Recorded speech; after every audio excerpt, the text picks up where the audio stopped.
Praise the Lord। प्रभु यीशु के लिए जोरदार तालियां हो जाए।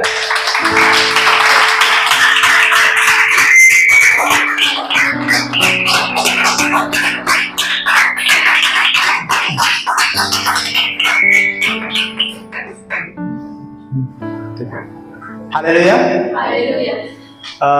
पिछले संडे का वचन याद होगा, क्योंकि मैं सोच रहा हूँ कि पिछले संडे का वचन याद दिलाने के लिए मैंने इसके पहले याकूब की किताब के बारे में बताया था। उम्मीद करता हूँ सबने पढ़ा होगा।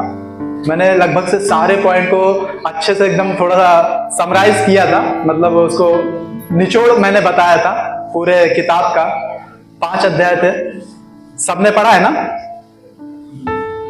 क्योंकि मैं उसको ऐसा बताने के लिए 2 बार पढ़ा था, लेकिन मैं चाहता हूं, मैं आप लोग को भी इसके लिए इनकरेज करता हूं, उत्साहित करता हूं कि आप लोग भी पढ़ा कीजिए।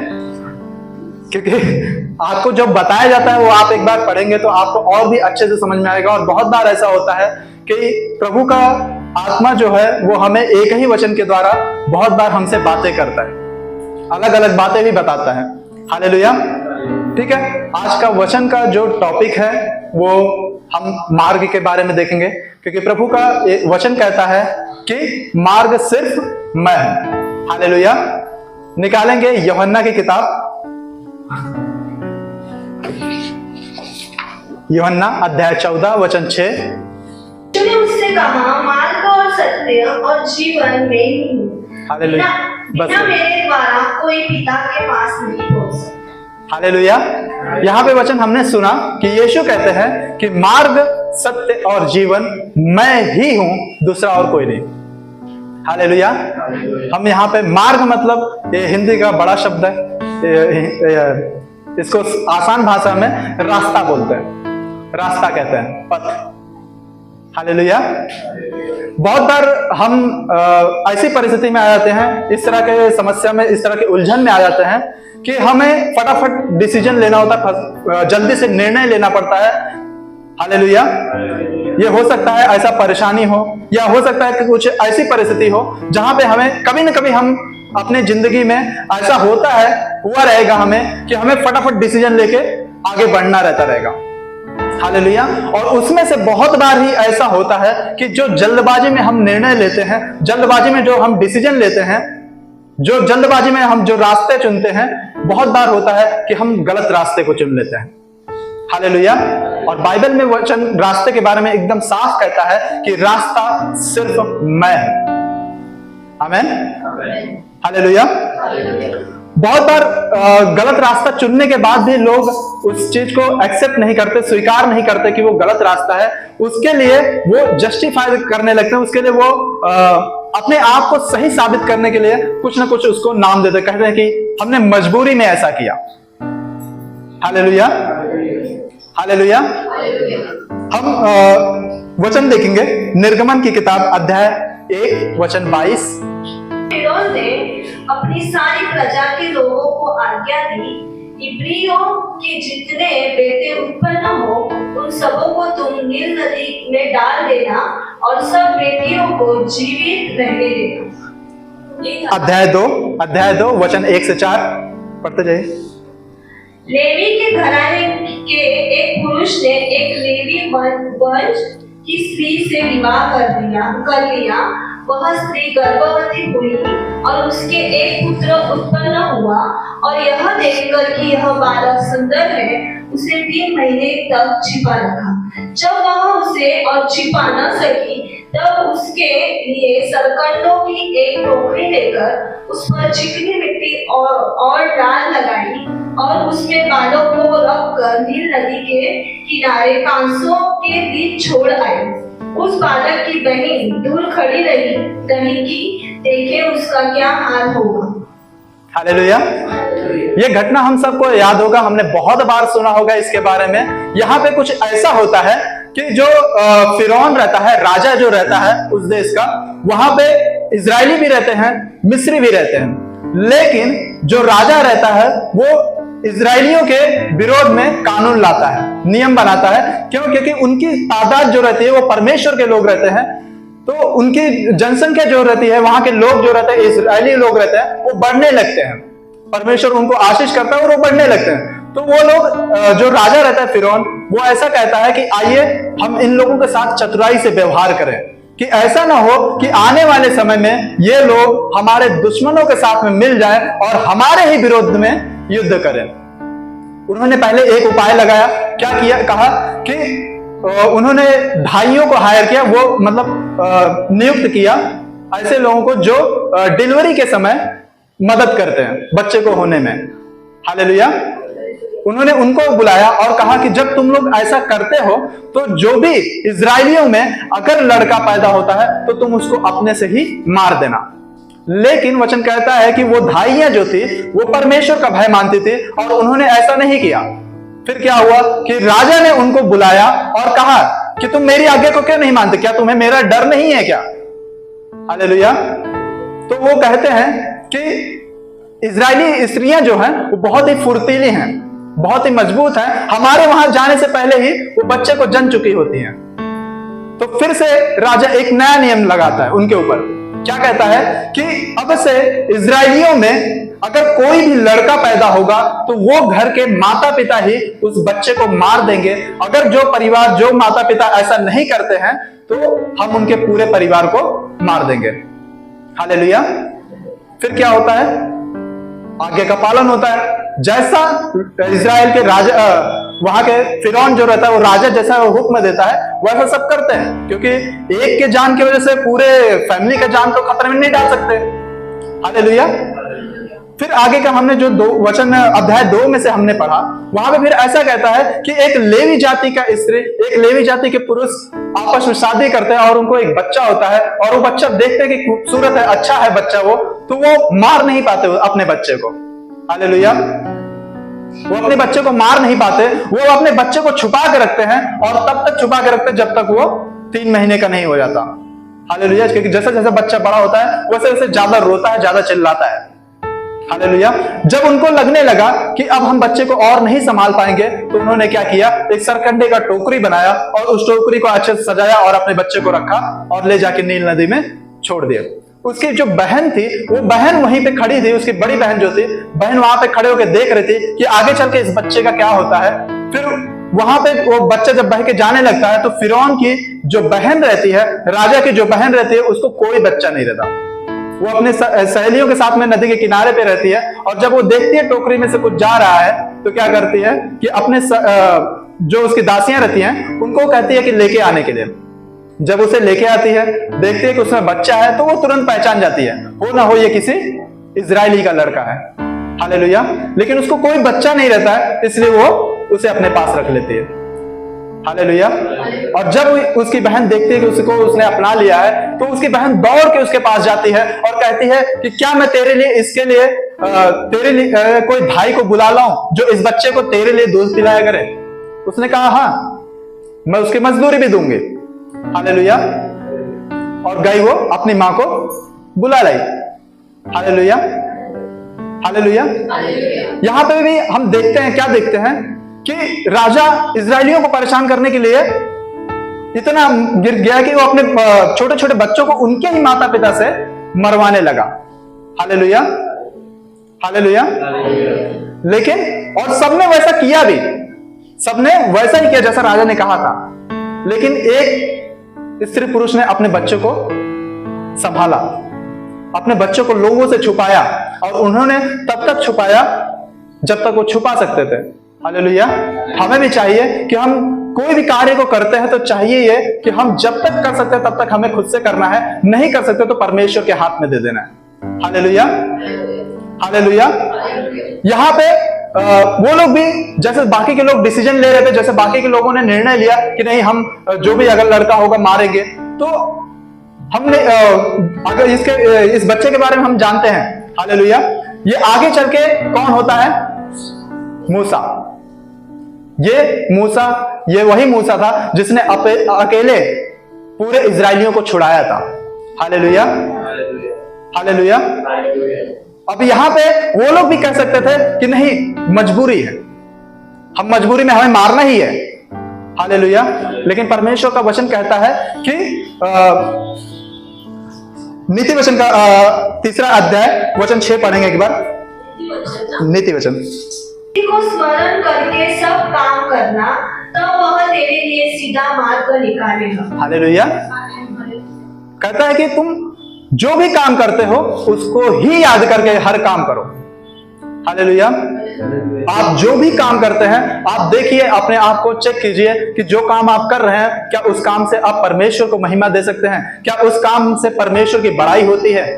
हालेलुया। आप उसको मजबूरी का नाम मत दीजिए कि नहीं, हमने ये डिसीजन जो लिया, ये निर्णय जो लेना पड़ा हमें, वो एक मजबूरी थी, नहीं करते तो ऐसा हो जाता। याद करिए हम शद्रक, मेशक और अबेदनगो की घटना को, वहां पे क्या होता है, वहां पे भी उनके ऊपर दबाव डाला जाता है कि अपने सर को झुकाएं, अपने घुटने को उस मूर्ति के सामने टेके। हालेलुया। किया जाता है ना। वो भी बोल सकते थे कि नहीं, राजा इतना बड़ा अगर नहीं करेंगे तो हमें मार देगा, क्योंकि उसने बोला था कि जो भी उसके सामने अगर घुटने नहीं टिकाएगा उसके क्या करेंगे, भट्टी में डाल देंगे, वो भी जिंदा। हालेलुया। हालेलुया।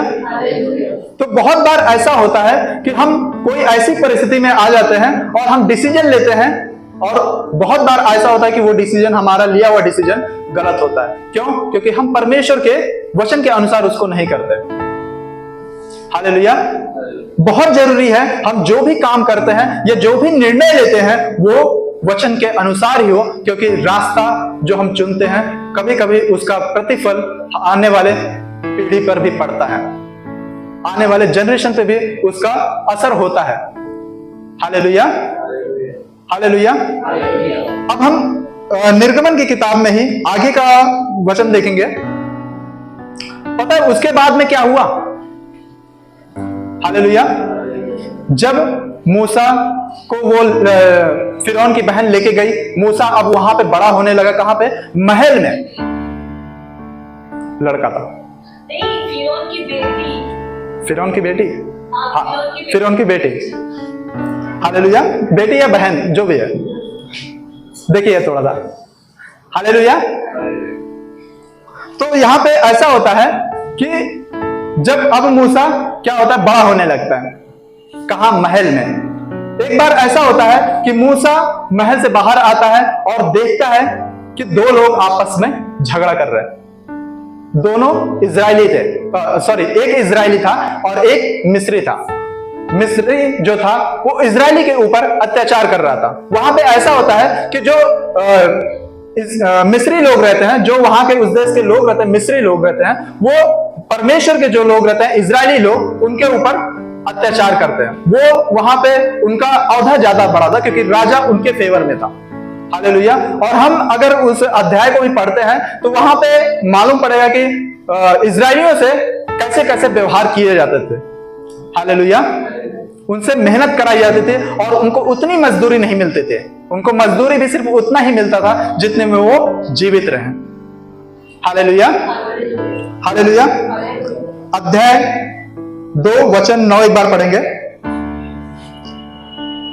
फिरौन की बेटी ने उससे कहा, तू इस बालक को ले जाकर मेरे लिए दूध पिलाया कर और मैं तुझे मजदूरी दूंगी। तब वह स्त्री बालक को ले जाकर दूध पिलाने लगी। हालेलुया।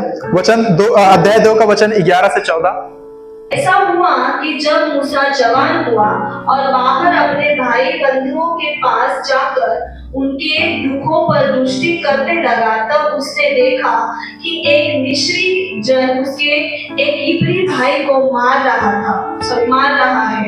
उसने इधर उधर देखा कि कोई नहीं है, तो उस मिस्री को मार डाला और बालू में छिपा दिया। फिर दूसरे दिन बाहर जाकर उसने देखा कि 2 इब्री पुरुष आपस में मारपीट कर रहे हैं। उसने अपराधी से कहा, तू अपने भाई को क्यों मारता है? उसने कहा, किसने तुझे हम लोगों पर हाकिम और न्यायी ठहराया? जिस भांति तूने मिस्री को घात किया, क्या उसी भांति तू मुझे भी घात करना चाहता है? तब मूसा यह सोचकर डर गया। निश्चय वह बात खुल गई जब फिरौन ने हालेलुया। यहां पे भी हम देखते हैं कि क्या हुआ मूसा बड़ा हो रहा था, बड़ा हुआ, और एक बार ऐसा होता है कि वो महल से बाहर आता है और क्या देखता है कि दो लोग आपस में झगड़ा कर रहे हैं, एक मिस्री है और एक इजरायली है। मिस्री इजरायली के ऊपर अत्याचार कर रहा होता है। फिर मूसा क्या देखता है कि यहां वहां देखता है, और जब उसको देखता है कि कोई उसे नहीं देख रहा तो उस मिस्री को मार डालता है और क्या करता है, छुपा देता है। हालेलुया। उसे लगता है कि किसी ने उसको देखा नहीं। फिर क्या करता है वो, फिर जब दूसरे दिन फिर से वो आता है और फिर देखता है कि फिर से दो लोग झगड़ा कर रहे हैं, लेकिन इस बार दोनों के दोनों इजरायली हैं। फिर वहां पे वचन कहता है कि जिसकी गलती थी, जो अत्याचार कर रहा था, उससे कहता है कि हे इजरायलियों, मतलब इब्री, तुम अपने भाई पे अत्याचार क्यों कर रहे हो? हालेलुया। तो उसको जवाब देता है कि तुझे किसने हाकिम ठहराया, तुझे किसने न्याय ठहराया हम पर? क्या जिस तरह कल तूने उसको मार दिया, आज मुझे भी मार देगा? Hallelujah, hallelujah. फिर क्या हुआ, वो मूसा जो था वो उसको एहसास हुआ, वो सोचा कि लगता है मेरी बात लोगों के सामने खुल गई है, और सच में फिर राजा उसको मारने की युक्ति करने लगता है। और क्या होता है उसका प्रतिफल, कि मूसा जो रहता है उसे अपना महल छोड़कर भागना पड़ता है। कहां पे जाता है? ऐसे लोगों के बीच में जिन्हें वो जानता नहीं होता है। कहां पे जाता है? वो भेड़ बकरियों को चराने के लिए मिद्यान देश को जाता है। हालेलुया। हमने अगर निर्गमन की किताब को पढ़ा होगा तो हमें मालूम पड़ेगा ये चीज। हालेलुया। यहां पे हम एक चीज फिर से देखते हैं। क्या देखते हैं? कि यहां पे जो मूसा था वो सही करना चाहता था, वो न्याय करना चाहता था, लेकिन जो रास्ते को उसने चुना वो रास्ता गलत था। वो न्याय तो करना चाहता था, वो सही तो करना चाहता था, लेकिन जो रास्ते को उसने चुना वो रास्ता गलत था। बहुत बार ऐसा हमारे साथ में भी ऐसी परिस्थिति आ सकती है कि हम सही करने के लिए गलत रास्ते को चुने, लेकिन वचन कहता है कि रास्ता सिर्फ एक ही है। अगर आप सही भी करना चाहते हैं तो आपको गलत रास्ते को चुनने की जरूरत नहीं है। आपको सही करने के लिए सही ही रास्ते को चुनना पड़ेगा। क्यों? क्योंकि रास्ता सिर्फ और सिर्फ एक है, दूसरा और कोई रास्ता नहीं। हालेलुया। आप ये नहीं कह सकते कि अगर मैं प्रभु यीशु के बारे में बता रहा हूं तो कैसे बड़ी बड़ी बातें बताऊं, कुछ भी बताओ, झूठ भी बोलो। झूठ बोलने की जरूरत नहीं है, क्योंकि अगर आप प्रभु यीशु की बड़ाई करने के लिए झूठ भी बोलते हैं तो भी आपने गलत ही किया है। क्योंकि अगर आप झूठ बोलते हैं तो आप इस बात को दर्शा रहे हैं कि आप में या आपके प्रभु में कोई ना कोई कमी है, इसलिए आपको झूठ का सहारा लेना पड़ रहा है। हालेलुया। क्या हमारे प्रभु में किसी बात की कमी है? तब अगर आप झूठ बोल रहे हो ऐसी परिस्थिति में तो आप प्रभु पे ही दोष लगा रहे हो। आप सही करने के लिए गलत का सहारा नहीं ले सकते। आपको सही करने के लिए सही के साथ में ही जाना पड़ेगा। हालेलुया। क्योंकि वचन कहता है कि रास्ता सिर्फ एक है। हालेलुया। हमने दो बातों को देखा। एक, बहुत बार ऐसा होता है कि लोग मजबूरी का नाम देते हैं और गलत रास्ते को चुनते हैं। हालेलुया। वैसे पे हमें वचन हमने पढ़ा था कि वचन क्या कहता है, नीति वचन में हमने क्या पढ़ा था? अध्याय 3 वचन 6 में हमें परमेश्वर की इच्छा के अनुसार, नीति वचन अध्याय 3 वचन 6 पढ़ी हुई, उसी को स्मरण करके सब काम करना। हालेलुया। वचन क्या कहता है कि जो काम करो सिर्फ उसको याद करके करो। हालेलुया। जो भी काम करो उसको याद करके ही करो। ठीक है। अभी एक और हम देखेंगे वचन, उत्पत्ति अध्याय 27 वचन 1 से 3।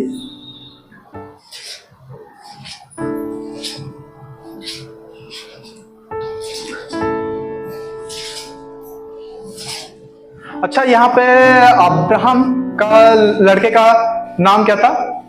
इसहाक। और इसहाक के एक ही लड़के थे।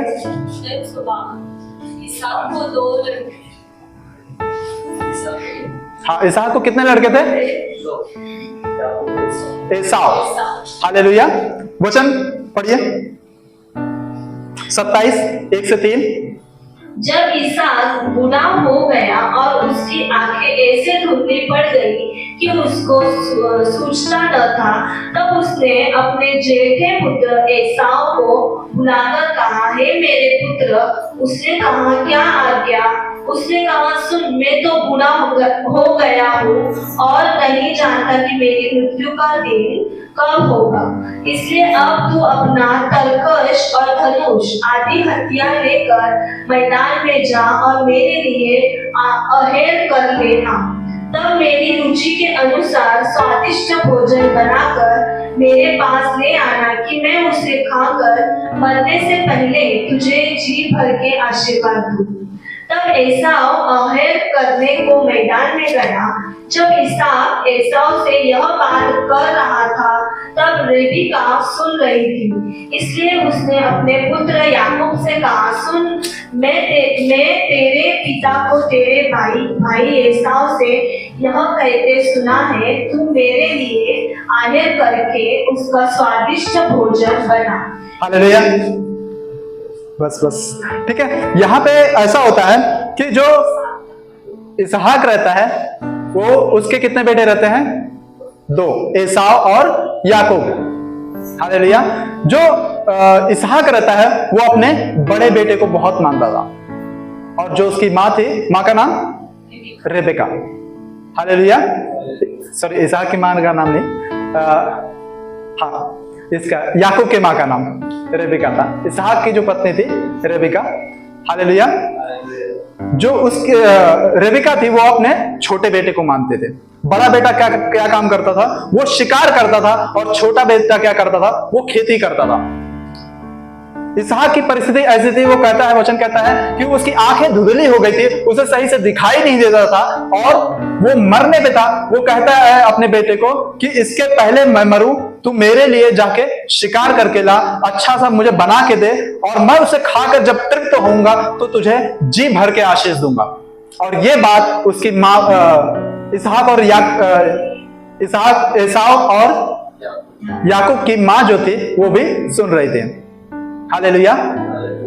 हालेलुया। एसाव ये बात सुना और वो तुरंत निकल गया, क्या करने? शिकार करने।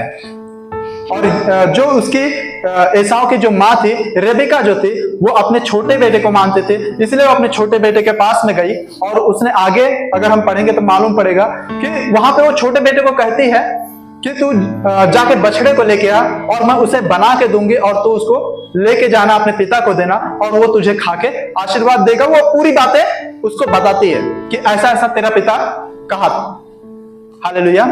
फिर वो कहता है कि मैं अगर पिता के पास में जाऊंगा तो मुझे पहचान लेगा, बस से उसे दिखाई नहीं देता, मेरी आवाज से पहचान लेगा। हो सकता है वो मुझे टटोलेगा और मैं पकड़ा जाऊंगा, और ऐसा ना हो कि आशीष के बदले मैं श्राप कमाऊं। हालेलुया। फिर उसकी मां बोलते हैं, श्राप जो भी आए मेरे ऊपर आए, तू जैसा मैं कहते हैं तू वैसा कर, और वो ऐसा ही करता है। उसकी मां उसको रोटी और अच्छा सा मांस बना के देती है, और उसको उसके भाई का कपड़ा पहनाती है, और जो उसके हाथ में रोआ नहीं रहता है, लेकिन एसाव जो रहता है वो बहुत बालों वाला रहता है, तो उस बछड़े का जो चमड़ा रहता है वो उसके हाथों पे, उसके गले पे लगा देती है, और खाना उसको अच्छा सा भोजन बना के देती है। फिर आगे की घटना हम जानते हैं क्या होता है। आगे क्या होता है कि वो जब लेके जाता है तो उसका बाप सबसे पहले उससे पूछता है, क्या बात है, तू इतनी जल्दी आ गया? पूछता, और उसकी आवाज से भी उसको मालूम पड़ता है। हालेलुया। और कहता नहीं है ये चीज को कि तेरा बोल तो याकूब जैसा लग रहा है, लेकिन तेरी सुगंध जो है वो एसाव जैसी आ रही है। हालेलुया। फिर वो खाता है, और फिर उसको बोलता है कि तू आ मेरे पास में, मुझे चूम। वो फिर से चेक करना चाहता था, कंफर्म करना चाहता था कि एसाव ही है वो। हालेलुया। और जब वो उसके पास में जाता, चूमता है, तो उसके हाथों को टटोलता है, देखता है हाँ बाल है उसमें, वो कंफर्म कहता है कि हाँ ठीक है तू एसाव है। और फिर क्या होता है, वो सारी आशीषों को वो पाता है। हालेलुया। अब यहाँ पे एक चीज और हम देखते हैं, जब इसहाक के 2 बेटे थे, एसाव और याकूब। हालेलुया। एसाव और याकूब, उस समय के समय में ऐसा भी होता था कि जो घर के जो सबसे बड़ा होता है वो अगर घर पे नहीं है या फिर कहीं बाहर गए या फिर कुछ उसको हो गया है, तो फिर उसके बाद में घर की जिम्मेदारी जो घर का बड़ा लड़का होता है उसके ऊपर आता है। हालेलुया। तो सबसे ज्यादा लोग कहते हैं कि सबसे ज्यादा उसको ही आशीष मिलना चाहिए। Hallelujah, hallelujah. तो आशीष का हकदार कौन था? बड़ा लड़का कौन था? एसाव। और बहुत बार हमने ऐसा भी देखा है पुराने नियम में भविष्यवक्ताओं ने ऐसा भी कहा कि हे अब्राहम, इसहाक और याकूब के परमेश्वर, ना कि एसाव के परमेश्वर। और आज की घटना में हमने ये भी पढ़ा कि कैसे याकूब ने चोरी कर लिया। किसकी आशीष को? एसाव की आशीष को। आशीष किसको मिलना था? एसाव को। लेकिन वो उसके रूप में गया और क्या किया? उसकी आशीष को ले लिया। अगर हम आगे के वचन को पढ़ते, शायद 34वां वचन है, वहां पे ऐसा लिखा कि जब वो वापस आता है एसाव, वो अपने पिता को कहता है, बताता है कि मैं एसाव हूं, और उसका पिता डर के कहता है कि फिर जो तेरे पहले आया था वो कौन था? हालेलुया। फिर वो अपने पिता को सामने गिड़गिड़ाता है और बच्चों के जैसा रोता है आशीष के लिए। हालेलुया। वचन कहता है वो चिल्लाता है, चिल्ला के ऊंचे, शायद वचन 34 है, हाँ 34 है, वचन 34 पढ़िए एक बार। अपने पिता की यह बात सुनते ही एसाव ने अत्यंत ऊंचे और दुख भरे स्वर से चिल्लाकर अपने पिता से कहा, हे मेरे पिता, मुझको भी आशीर्वाद दे। उसने कहा, तेरा भाई हालेलुया। बस बस बस बस बस। यहाँ पे क्या कहता है? वो आता है और चिल्ला के, ऊंचे शब्द से चिल्ला के कहता है, गिड़गिड़ाता है पिता को। किस लिए? आशीष के लिए। Hallelujah, hallelujah. लेकिन ये तो यहाँ पे तो गलत हो गया है ना, क्योंकि हमने क्या पढ़ा कि आशीष किसी और के लिए थी, किसी और को मिलना था, लेकिन कोई और ले लिया। हालेलुया। और हम देखते कि लोग जो भविष्यवक्ता भी हुए वो हमेशा याकूब का नाम लेते थे, एसाव का नाम नहीं लेते थे। पता है क्यों? हम वचन देखेंगे अध्याय 25, उत्पत्ति की किताब अध्याय 25 वचन 29 से 32। मैं पढ़ता हूं। उत्पत्ति अध्याय 25 वचन 29। एक दिन याकूब भोजन के लिए कुछ दाल पका रहा था और एसाव जंगल से थका हुआ आया। तब एसाव ने याकूब से कहा, वह जो लाल वस्तु है उसी लाल वस्तु में से मुझे कुछ खिला, क्योंकि मैं थका हूं। इसी कारण उसका नाम एदोम भी पड़ा। हालेलुया। यहाँ पे ऐसा होता है कि वो एसाव जो था वो आदत के अनुसार, आदत उसकी थी, वो शिकार किया करता था। और वो क्या, शिकार से एक बार आता है तो क्या देखता है कि उसका जो छोटा भाई है वो कुछ तो पका रहा है। वो पहले से ही थका था, उसके पास में आके बैठा और एकदम थोड़ा सा सुस्ताने लगा, और उसमें ही उसको मस्त दाल की खुशबू आई। हालेलुया। वो कहता है कि यहाँ पे लाल दाल पका रहा था। हालेलुया। एकदम अच्छा सा दाल का खुशबू आया, उसको और भूख लगी। पहले से ही थका था, आया बैठा, उसको थोड़ा आराम मिला, अब उसको खाने की खुशबू आई और भूख लगा। फिर पता है क्या हुआ? वो कहता है अपने भाई से कि हे भाई, तू जो भी पका रहा है उसमें से मुझे भी दे खाने के लिए। किसको कहता है? छोटे भाई को। छोटे भाई का नाम क्या है? याकूब। एसाव याकूब से कहता है कि हे भाई, मुझे भी खाने के लिए दे, जो भी तू पका रहा है। और वो क्या कहता है कि हाँ मैं ठीक है, मैं दूंगा तुझे, लेकिन एक शर्त पे। हालेलुया। वो कहता है कि तू अपने पहलौठा होने का अधिकार मुझे बेच दे, मैं तुझे इसमें से दूंगा खाने के लिए। वो क्या कहता है पता है? वो कहता है कि तू दे। वो कहता है, यहाँ पे वचन में कहता है कि मैं भूख से मारा जा रहा हूं, इस पहलौठे के अधिकार को लेकर मैं क्या ही करूंगा। हालेलुया। और क्या करता है वो? बेच देता है। वो शपथ खाता है, वहां पे कसम खाता है। वो याकूब कहता है नहीं, तू पहले कसम खा। कसम खिलाता है उसको, कसम खाता है, और वो अपने पहलौठे के अधिकार को बेच देता है। और वहां के नियम के अनुसार कि पहला जो रहता है उसको बड़ा सम्मान मिलता है, लोग उससे कुछ भी रहता है तो लोग उससे पहले बात करते हैं। हालेलुया। उसे सब कुछ देखना होता है, अगर घर का मालिक नहीं है तो सबसे ज्यादा आशीष उसको मिलनी थी, और उसने वही पाया पहले ही। हालेलुया। उसने पहले ही पहलौठे के अधिकार को खरीद लिया था, तो आशीष भी उसकी ही थी। Hallelujah, hallelujah. आशीष उसकी ही थी, पहलौठे की ही आशीष थी। उसने चुराया नहीं था, वो उसका हकदार था। उसने उस आशीष को पहले ही खरीदा था। हालेलुया। अब यहाँ पे हम देखते हैं बहुत बार हमारे साथ में भी ऐसा ही होता है। हम थोड़ा सा आराम के लिए, थोड़ा सा आलस्य के लिए, थोड़ा सा कंफर्टेबल के लिए हम क्या करते हैं, अपने वरदानों को बेच देते हैं, हम अपनी आशीषों को बेच देते हैं। हालेलुया। अगर वो 1 दिन 2 दिन 3 दिन खाना नहीं खाता तो क्या वो जिंदा नहीं रहता? जिंदा रहता है ना। हालेलुया। वो जिंदा रहता, लेकिन क्या किया उसने? थोड़े समय के लिए, खुशी के लिए उसने अपनी आशीष को बेच दिया। उसने गलत रास्ता चुना, एक गलत निर्णय लिया। Hallelujah, hallelujah, hallelujah. यहां पे हमने अब तक 3 बातों को देखा। बहुत बार ऐसा होता है कि लोग कुछ ऐसी परिस्थिति में, कुछ इस तरह के दबाव में आते हैं और उस समय उनको जो कहा जाता है या फिर जो भी उनको बताया जाता है कि ये रास्ता सही है, लोग उसी रास्ते को पकड़ लेते हैं।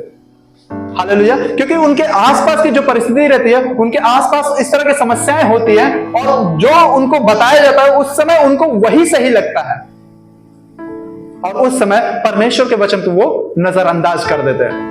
और कभी को कोई उनको बताने की कोशिश भी करता तो कहते हैं नहीं, हम उस समय हमें यही सही लगा। हालेलुया। बहुत बार कहते हैं कि मजबूरी थी, हमें ये करना ही पड़ा, हमें ये रास्ता चुनना ही पड़ा, अब हम कुछ नहीं कर सकते। हालेलुया। लेकिन वचन कहता है कि तुम जो भी काम करते हो उसमें परमेश्वर को याद रखो, याद रख के करो। हालेलुया। फिर हमने दूसरी बात को देखा था कि हम सही करने के लिए भी गलत रास्ते को नहीं चुन सकते, रास्ता सिर्फ एक है। हालेलुया। और हमें थोड़ी सी खुशी के लिए, कुछ समय, क्षण भर की खुशी के लिए अपने अधिकारों को नहीं बेचना है। हालेलुया। हम एक और बात को देखते हैं, शायद हमने इसके ऊपर वचन भी सुना था। दाऊद, राजा दाऊद के बारे में हम सबको मालूम है। हालेलुया। हम निकालेंगे 2 शमूएल अध्याय 12 से। तब यहोवा ने दाऊद के पास नातान को भेजा और वह उसके पास जाकर कहने लगा, एक नगर में 2 मनुष्य रहते थे, जिनमें से एक धनी और एक निर्धन था। धनी के पास तो बहुत सी भेड़ बकरियां और गाय बैल थे, परंतु निर्धन के पास भेड़ की एक छोटी बच्ची को छोड़ और कुछ भी न था, और उसको उसने मोल लेकर जिलाया था। वह उसके यहाँ उसके बाल बच्चों के साथ ही बड़ी थी। वह उसके टुकड़े में से खाती और उसके कटोरे में से पीती और उसकी गोद में सोती थी। वह उसकी बेटी के समान थी। फिर धनी के पास एक यात्री आया और उसने उस यात्री के लिए, जो उसके पास आया था, भोजन बनाने को अपनी भेड़ बकरियों या गाय बैलों में से कुछ न लिया, परंतु उस निर्धन मनुष्य की भेड़ की बच्चे लेकर उस जन के लिए उसके पास आया। हालेलुया। यहाँ पे हम पढ़ते हैं क्या होता है कि एक दृष्टांत बताया जाता है। दृष्टांत मतलब एक बात को बताया जा रहा है। यहाँ पे ऐसा होता है कि नातान जो रहता है वो राजा दाऊद के दरबार में खड़ा होता है और कहता है कि पहले ना नातान जो रहता है उसके सर से खून आते रहता है, खून गिरते रहता है, क्योंकि वो वहां पे जाने के पहले एक रास्ते में चलने वाले को कहता है कि तू मुझे मार, और वो उसको मारता है, उसके सर पे उसको खून बहने लगता है। वो ऐसे ही चले जाता है राजा दाऊद के दरबार में। वहां पे जब राजा दाऊद रहता है, वो राजा दाऊद उसको देखकर कहता है कि किसने तेरे साथ में ऐसा किया, क्योंकि जो उसका पहरावा था, जो उसका तरीका था, वो उसको देख के ऐसा लगता था कि ये कोई नबी है। और राजा दाऊद उससे कहता है कि तेरे ये हालत किसने किया? तो वो उसको एक बात कहता है कि एक नगर में 2 लोग थे। कैसे? एक धनी आदमी था और एक गरीब था। धनी आदमी के पास में बहुत सारी भेड़ बकरियां थी, बहुत सारे बैल थे, और जो निर्धन था उसके पास में उसने एक मोल लेकर आया था, मतलब एक खरीद कर लाया हुआ एक बच्चा था बकरे का। हालेलुया। वो बच्चे के साथ में वो अपनी बेटी के जैसा प्यार करता था। वो उसकी टाटी में से उसके थाली में से खाते थे और उसके ग्लास में से वो पानी पीते थे। हालेलुया। वो उसको अपनी बच्चे के जैसा पाल पोस रहा था। फिर एक दिन क्या होता है, वो ये सारी बातें क्या कर रहा है, नातान जो है वो किसको बता रहा है? राजा दाऊद को। वो क्या कह रहा है कि एक दिन क्या होता है, उस धनी के यहाँ पे एक मेहमान आता है, गेस्ट आते हैं। हालेलुया। और ये क्या करता है, वो अपनी सारी बकरियों में से, उसके पास में इतनी सारी भेड़ बकरियां थी, इतनी सारी बकरियां थी, लेकिन वो उनमें से किसी को भी नहीं लिया। उसने किसको लिया? उस निर्धन के पास में, जो जिसके पास में सिर्फ एक ही बकरी थी, उसको लिया, उसको मारा और उसको ले जाके मेहमानों के सामने रखा। हालेलुया। अब ये सुन के राजा दाऊद का गुस्सा एकदम ऊपर। हालेलुया। बोलता है कि जिसने भी ऐसा किया वो, मैं कसम खा के कहता हूं, वो जिंदा नहीं बचेगा। किसने कहा? ये दाऊद ने। ये कहां पे बात हो रही है? दरबार में बात हो रही है। हालेलुया। वहां पे सभी सुनने वाले थे। जब उसने ऐसा गुस्से में आके कहा, उसी समय नातान ने कहा, ये तूने ही किया है। हालेलुया।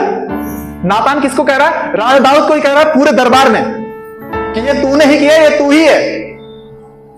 वो उसको याद दिलाता है कि परमेश्वर ने तेरे साथ में रह के तेरे को हर एक चीजों में छुड़ाया, तुझे बड़े बड़े जंग को जिताया, और उसने तुझे हर एक चीजों में क्या कहता है, आशीष किया।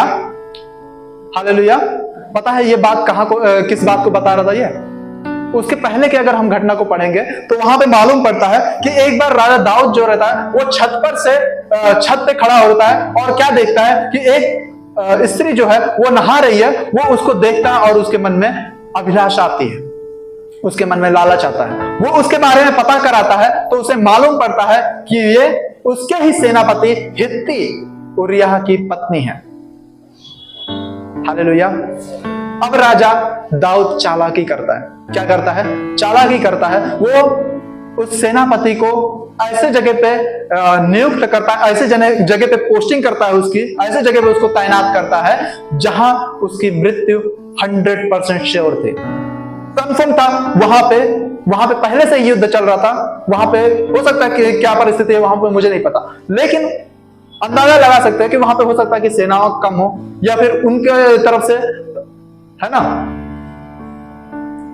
तो वहां पे उसने, राजा दाऊद ने ऐसी जगह पे उसकी पोस्टिंग की जहां पे उसका मृत्यु कंफर्म था। और वैसा ही हुआ।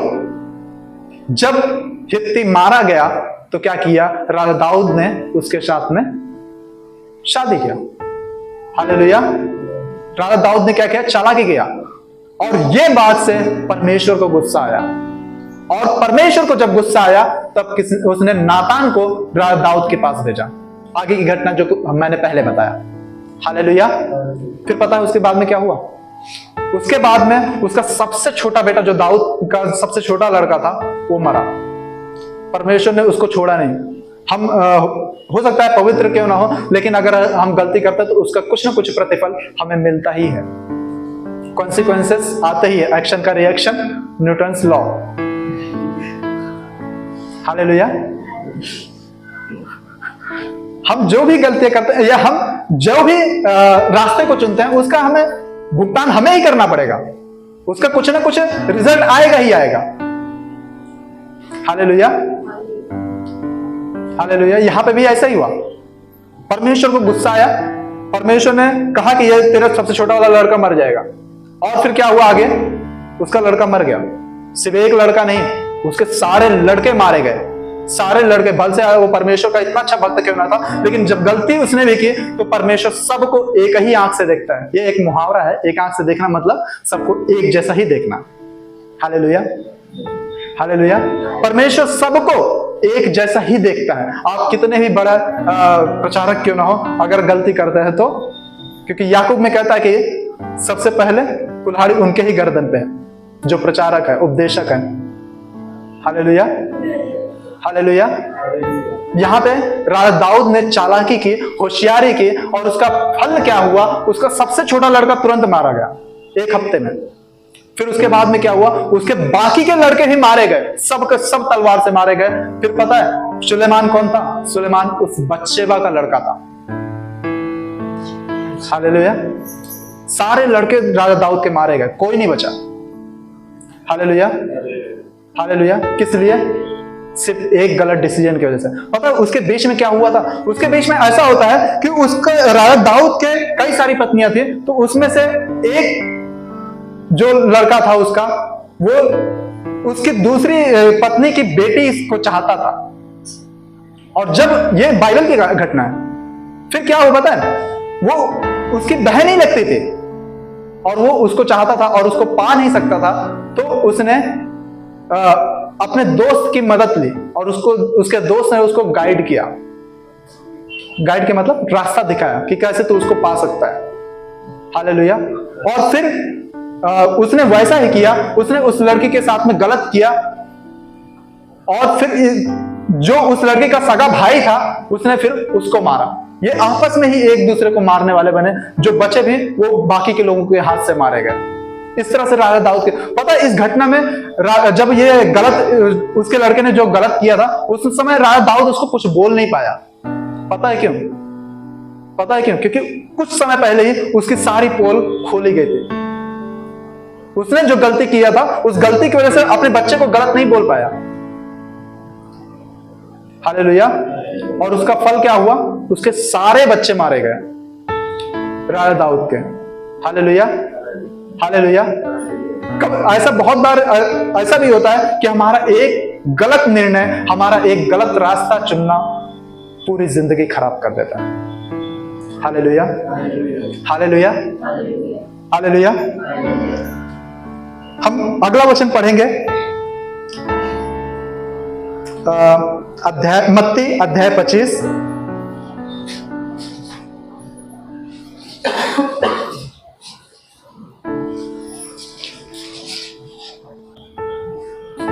मत्ती अध्याय 25 पढ़िए। इसलिए मैं डर गया और जाकर तेरा तोड़ा मिट्टी में छिपा दिया। देख, जो तेरा है वह यह है।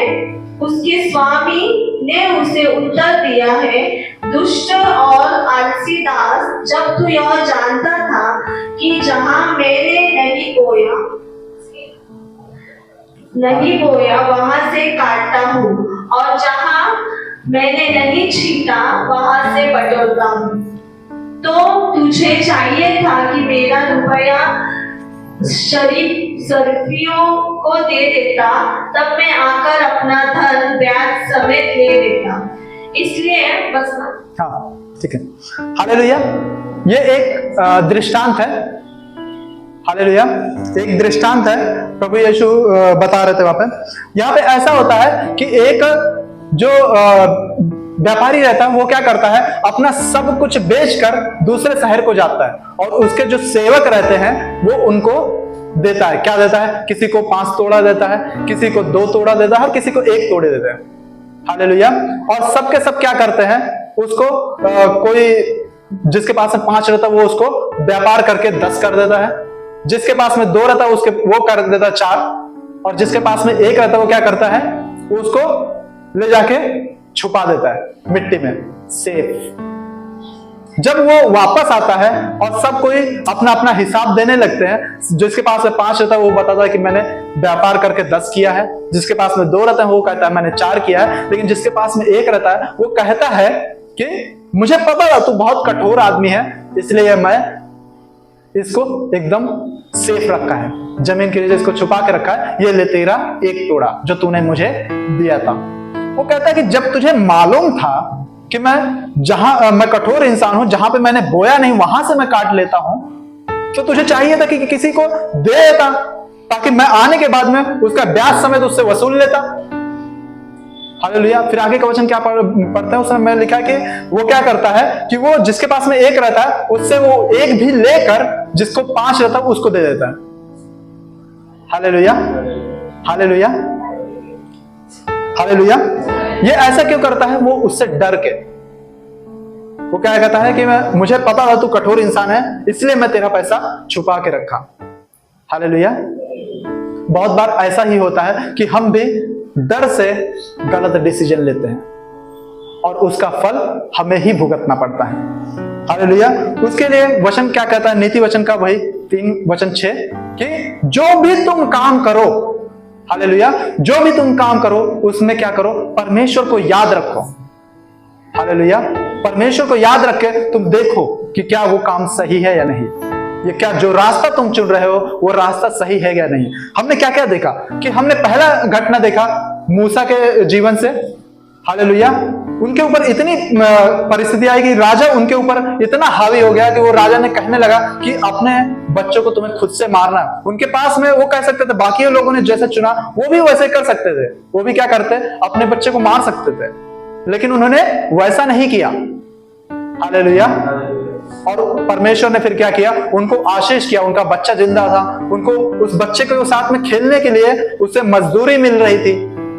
हालेलुया। और फिर हमने क्या देखा कि हम सही करने के लिए गलत रास्ते को भी नहीं चुन सकते। सही करने के लिए जरूरी है कि हम भी सही रास्ते को ही चुने। हालेलुया। फिर हमने क्या देखा कि हम थोड़े से आराम के लिए, थोड़ा सा खुशी के लिए हम अपने अधिकारों को बेच देते हैं। हालेलुया। हालेलुया। हमें भी सतर्क रहना है कि हम क्या छोटा सा काम होने के लिए हम झूठ का सहारा लेते हैं। हालेलुया। हम हो सकता है कि हमारा काम बन जाता है, अरे एक बार झूठ बोल देते हैं। छोटी सी बात है झूठ बोलना, सभी बोलते हैं, इसलिए हमें लगता है कि झूठ बोलना छोटा सा बात है, तो हम क्या करते हैं, झूठ बोल देते हैं। हमारा हो सकता है उस समय काम बन भी जाए, लेकिन हमने क्या किया, हमने अपराध किया, हमने अपने अधिकारों को बेच दिया। हालेलुया। हमने तीसरी बात क्या देखा था कि कैसे राजा दाऊद ने लालच में आकर क्या किया, एक गलत निर्णय लिया और उसका पूरा परिवार खत्म हो गया। हालेलुया। हालेलुया। परिस्थिति कैसी भी क्यों ना हो, हमें चाहिए कि हम हर एक परिस्थिति में हम परमेश्वर को वचन को याद रखें और उस वचन के अनुसार ही हम निर्णय लें। हमने ना डर से, हमने अगला क्या देखा था कि कैसे उसके एक कर्मचारी ने क्या किया, वो अपने मालिक से डरता था, इसलिए उसने क्या किया, उस पैसे से कुछ भी व्यापार नहीं किया, उसको वैसे का वैसा ही छुपा दिया। उसको अपने मालिक का स्वभाव भी पता था, फिर भी उसने, वो इतना डरता था कि वो उससे रिस्क नहीं लिया। हालेलुया। हालेलुया। तो हमें यहाँ पे हमने क्या देखा कि इन सारी चीजों में ऐसे बहुत सारे बाइबल में उदाहरण हैं जिनको हम बता सकते हैं कि कैसे किन लोगों ने किस रास्ते को चुना और परमेश्वर ने उन्हें कैसे कैसे आशीष किया। हालेलुया। हमने ये भी देखा था कि शद्रक, मेशक और अबेदनगो के ऊपर भी मजबूरी आई, लेकिन उन्होंने उस समय अपने विश्वास को उस तरह से करके रखा था कि वो अपने विश्वास के लिए मरने के लिए भी तैयार थे। हालेलुया। हालेलुया। तो आज के वचन से हमने देखा कि हमें हर एक परिस्थिति में हमें क्या चाहिए कि हम सही रास्ते को ही चुनें, क्योंकि वचन कहता है, यूहन्ना अध्याय 14 वचन 6 में क्या कहता है, क्योंकि राज, मार्ग, सत्य और जीवन मैं ही हूं। हालेलुया।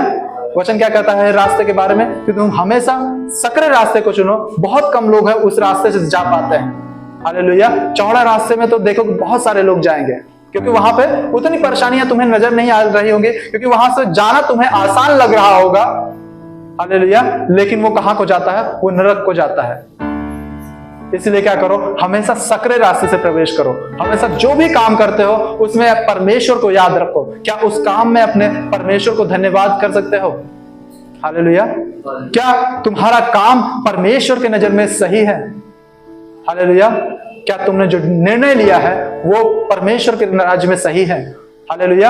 हमें भी चाहिए कि हम जो भी काम करते हैं उस काम में हम सबसे पहले क्या देखें कि हम परमेश्वर की मर्जी को देखें। हम परमेश्वर की मर्जी को हम तब देखेंगे जब हमें परमेश्वर के बारे में और परमेश्वर के वचनों के बारे में हमें सही से मालूम रहेगा।